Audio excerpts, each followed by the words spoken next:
11, 10. Présence. Oui. 11, 10, 11, 20. Oui. 11, 20, 11, 30. Oui. Présent ici. Voici un pied de bordère des Pyrénées. Très reconnaissable avec sa feuille en forme de cœur avec 5 à 7 nervures. Un vert assez glauque, assez terne en fait, pas aussi marqué que la valériane des montagnes qui est à côté. Alors sur ce pied-là, on voit aussi le système, quand on écarte un petit peu les pierres qui sont autour, le système racinaire. Donc on voit que c'est un système avec des tiges rampantes. Beaucoup de tiges qui lui permettent comme ça, quand elle se fait recouvrir par le pierrier, la tige va ressortir forcément à un autre endroit, un endroit où il y aura de la place. Et ça permet comme ça à la plante de se maintenir dans ce milieu. Donc là on voit aussi les fruits de cette année.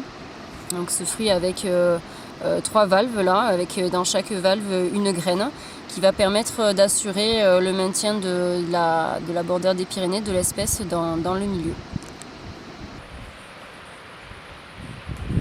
Cette plante a été nommée bordère des Pyrénées en l'honneur d'un botaniste célèbre, M. Henri Bordère, qui était aussi instituteur sur la commune de Gèdres, à l'école de Gèdres, dans les années 1880.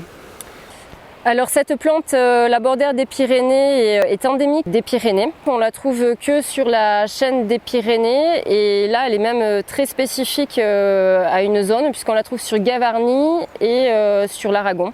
Donc elle est très rare, donc en France elle est protégée au niveau national. Cette plante est suivie donc au niveau du Parc national des Pyrénées depuis 2008 sur ce site-là à Gavarnie. On a établi un transect de 30 mètres. Et sur 20 mètres, en fait, tous les 10 cm, on va vérifier s'il y a présence ou absence en fait, d'un ou plusieurs pieds de bordère.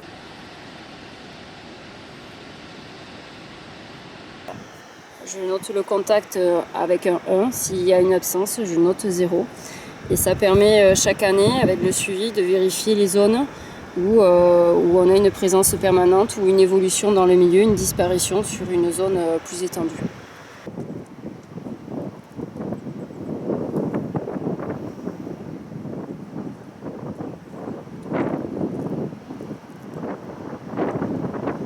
La population depuis 2008 paraît stable, avec des zones qui se découvrent et donc où la plante va pouvoir refaire des feuilles, donc va pouvoir être relevée dans le transect.